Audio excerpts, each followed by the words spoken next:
নমস্কার viewers, KD farm and কৃষিতে আপনাদের স্বাগত জানাই। কদিন থেকে টানা বৃষ্টির পরে আজকে একটু আকাশটা ভালো হয়েছে, মানে বৃষ্টি পড়া থেমেছে।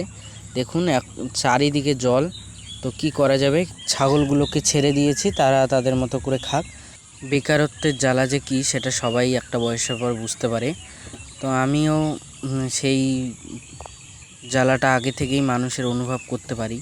তো সেই জন্যই আমি খুব অল্প বয়সেই ছাগল পালন সেক্টরে কিভাবে আসলাম সেই কাহিনীটাই আজকে তুলে ধরবো। সবেমাত্র উচ্চ মাধ্যমিক দিয়েছিলাম, তখন মাথায় আসলো কি করা যায়। তো বাড়িতে সেরকম পারিবারিক সচ্ছলতা নেই বললেই চলে।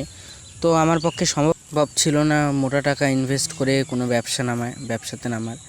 তো আমি তখন চিন্তা করতে থাকি, বাবাকে বললাম। বাবা বলল, না এই বয়সে কোনো কাজ করা যাবে না, আগে পড়াশোনা কমপ্লিট করতে হবে। তখন চিন্তা করলাম গ্র্যাজুয়েশন কমপ্লিট করতে 4 বছর।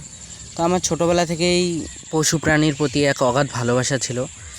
আমি যখন ক্লাস 11-এ উঠে ফার্স্ট স্কলারশিপ পাই, সেই টাকা দিয়ে 2টো ভেড়া কিনেছিলাম। 2টো ভেড়াই কিছুদিন যেতে না যেতেই কুকুরে মেরে দিয়েছিল। তো খুব কষ্ট পেয়েছিলাম। ঠিক তার 1 বছর পরেই এই সিদ্ধান্ত নিই যে ছাগল পালন সেক্টরে আসব।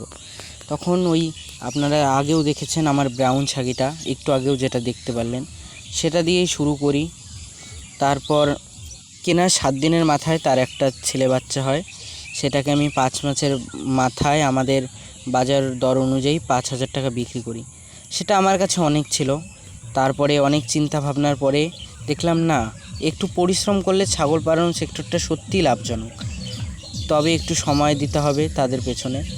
আর আমি তো পারিবারিকভাবে পালন করছি, তো আমার কোনো খরচ নেই, খুব কম খরচে আমার হয়ে যাচ্ছে।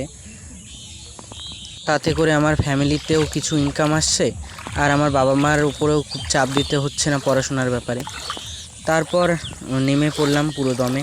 তো 1 বছরে মোটামুটি আমি অনেকটা এগিয়ে গেছি। দেখো কি জল জমেছে এখানে, আমি ছাগলগুলোকে চড়াই। 2 দিনের বৃষ্টিতে প্রচুর পরিমাণে জল হয়ে গেছে, আবার শুকিয়ে যাবে, 2 দিন রোদ দিলেই শুকিয়ে যাবে। তাই যারা বাড়িতে বেকার বসে আছো তারাও এই সেক্টরে আসতে পারো। একটু চিন্তা করে দেখো যে এই সময়ে দাঁড়িয়ে কেউ তোমাকে না খেয়ে থাকলে 2 মুঠো ভাত দেবে না, হয়তো একদিন দেবে, কিন্তু 2 দিনের মাথায় আর দেবে না। পরিশ্রম ছাড়া কিছু নেই, সব সেক্টরেই পরিশ্রম আছে। তো বন্ধুরা, শুনলেই পাশে থেকো, ভালো থেকো, কমেন্ট করো।